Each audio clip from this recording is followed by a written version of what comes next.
System online ട്യൂഷന്റെ 24ാമത്തെ ക്ലാസ്സിലോട്ടാണ് നമ്മൾ ഇന്ന് പോകുന്നത്. അപ്പോൾ നമ്മളിപ്പോൾ പഠിച്ചുകൊണ്ടിരിക്കുന്നത് nursing management and leadership unit 2 ആണ്. അപ്പോൾ അതിന്റെ ഫൈനൽ പാർട്ടാണ്, അതായത് 3ാമത്തെ പാർട്ട്. അപ്പോൾ ഇന്നത്തെ ഈ ഒരു ക്ലാസ്സിനെ കുറിച്ച് പറയുകയാണെങ്കിൽ വളരെ ഇമ്പോർട്ടൻ്റ് ആയിട്ടുള്ള പോർഷൻസ് ആണ് നമ്മൾ ഇന്ന് പഠിക്കുന്നത്. ഇന്ന് നമ്മൾ പഠിക്കുന്ന എല്ലാ ടോപ്പിക്സും നിങ്ങളുടെ എക്സാമിന് ഫ്രീക്വൻ്റ്ലി ചോദിച്ചിട്ടുള്ളതാണ്. വളരെ ഇമ്പോർട്ടൻറ്റും മാനേജ്മെൻറ്റിൻ്റെ ബേസിക്സും ഫ്രീക്വൻ്റ്ലി ക്വസ്റ്റ്യൻസ് ചോദിക്കുന്നതുമായിട്ടുള്ള ഈവൻ 10 മാർക്കിൻ്റെയും 5 മാർക്കിൻ്റെയും ക്വസ്റ്റ്യൻസ് പോലും വരുന്ന ഒരു യൂണിറ്റാണ് ഈ ഒരു യൂണിറ്റ്. അതിൽ ഏറ്റവും പ്രധാനപ്പെട്ട ക്ലാസ്സുകളാണ് ഇന്നത്തെന്ന് പറയുന്നത്, കണ്ടന്റുകളാണ് ഇന്ന് പഠിക്കുന്നത്. സിലബസിലോട്ടൊന്ന് പോകാം. നമ്മളുടെ ഡെഫിനിഷൻ പഠിച്ചു, കൺസെപ്റ്റ്സ് പഠിച്ചു, തിയറീസ് ആണ് പഠിച്ചുകൊണ്ടിരിക്കുന്നത്.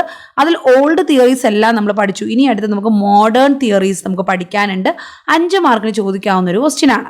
അത് കഴിഞ്ഞ് ലെവൽസ് ഓഫ് മാനേജ്മെന്റ് എല്ലാം നമ്മൾ പഠിച്ചു, മാനേജ്മെന്റും അഡ്മിനിസ്ട്രേഷനും പഠിച്ചു. ഇനി ഫങ്ഷൻസ് ഓഫ് മാനേജ്മെന്റ്, ഈ ഓരോ ഫങ്ഷൻസ് നമ്മളെല്ലാം ഡീറ്റെയിൽ ആയിട്ട് പഠിക്കുന്നുണ്ട്, എന്നാൽ പോലും അതിന് ചുരുക്കി നമുക്ക് ഇവിടെ ഒന്ന് പഠിക്കണം. അത് കഴിഞ്ഞാൽ പ്രിൻസിപ്പിൾസ് ഓഫ് മാനേജ്മെന്റ് 10 മാർക്കിന്റെ ക്വസ്റ്റ്യൻ ആണ്. അത് കഴിഞ്ഞാൽ നഴ്സിംഗ് മാനേജറും role of a nurse as a മാനേജറും എന്താണെന്നുള്ളത് അറിയണം. അതുപോലെ ഇൻട്രൊഡക്ഷൻ ടു മാനേജ്മെന്റ് പ്രോസസ്സ് തന്നെയാണ് ഈ ഒരു ഫങ്ഷൻസ് ഓഫ് മാനേജ്മെന്റിനകത്ത് വരുന്നത് തന്നെയാണ്. അത് നമ്മളിവിടെ പഠിക്കും. ഓക്കെ, അപ്പം നമുക്ക് ബാലൻസ് പോർഷൻസിലോട്ട് പോകാം. ഇവിടെ നോക്കാം, നമ്മൾ കഴിഞ്ഞ ക്ലാസ്സിൽ പഠിച്ചു നിർത്തിയ തിയറീസിന്റെ ബാലൻസ് ആണ് ഇന്ന് പഠിക്കുന്നത്. മോഡേൺ മാനേജ്മെന്റ് തിയറീസ് എന്തൊക്കെയാണ്, മാനേജ്മെന്റിന്റെ എന്തൊക്കെയാണ് മോഡേൺ തിയറീസ് എന്ന് നോക്കാം. Modern management theories can be further classified as 3 streams such as, അതായത് 3 തരത്തിൽ സാധാരണയായിട്ട് മാനേജ്മെന്റ് തിയറികളെ തരംതിരിക്കാറുണ്ട്. അവ ഏതൊക്കെയാണ്?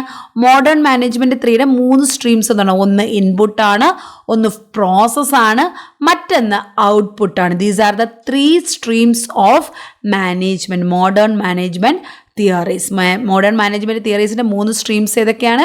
Input, process, output. അപ്പോൾ ഈ 3 സ്ട്രീംസും വെച്ചിട്ട് നമ്മുടെ ഈ തിയറീസിന്റെ അപ്രോച്ചസ് ഏതൊക്കെയാണെന്ന് നമുക്ക് നോക്കാം. ഇതിൽ ഫസ്റ്റ് അപ്രോച്ച് എന്ന് പറയുന്നത് ക്വാണ്ടിറ്റേറ്റീവ് അപ്രോച്ച്, രണ്ടാമത് system approach. First one quantitative, second one system approach, third one contingency approach അല്ലെങ്കിൽ സിറ്റുവേഷണൽ അപ്രോച്ച്. ഇങ്ങനെ 3 അപ്രോച്ചുകൾ നമുക്ക് ഇതിനകത്ത് പറയാനുണ്ട്. ഫസ്റ്റ് വൺ എന്താണെന്ന് നോക്കാം, ക്വാണ്ടിറ്റേറ്റീവ്. ക്വാണ്ടിറ്റേറ്റീവ് എന്നുള്ള ഒരു വേർഡിൽ തന്നെ നമുക്കറിയാം ഇറ്റ് ഈസ് മെഷറബിൾ, നമുക്ക് അളക്കാൻ പറ്റുന്നതിനെയാണ് എന്ത് പറയുന്നത്, ക്വാണ്ടിറ്റേറ്റീവ് എന്ന് പറയുന്നത്. Management science refers to the application of quantitative methods to management. പലതും അളക്കാനുള്ള മെത്തേഡ്സ് അല്ലെങ്കിൽ ക്വാണ്ടിറ്റേറ്റീവ് മെത്തേഡ്സ് മാനേജ്മെന്റിൽ അപ്ലൈ ചെയ്യുന്നതാണ് മാനേജ്മെന്റ് സയൻസ് എന്ന് പറയുന്നത്. ഇൻ ദിസ് അപ്രോച്ച്, അപ്പോൾ നമ്മുടെ 2 ചാപ്റ്ററിൻ്റെ ക്ലാസ്സുകൾ ഇവിടെ കഴിയുകയാണ്.